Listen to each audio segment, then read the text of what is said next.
Superstar Pawan Singh आ चुके हैं। पवन भैया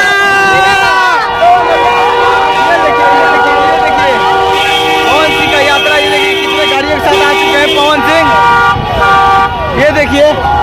और पवन सिंह अभी उस गाड़ी में है, देखिए पवन सिंह अभी आ चुके हैं।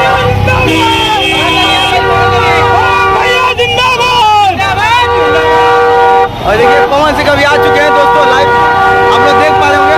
और ये कितने गाड़ियों के साथ आए हुए हैं, देखिए पूरा गाड़ी पूरा आया हुआ है।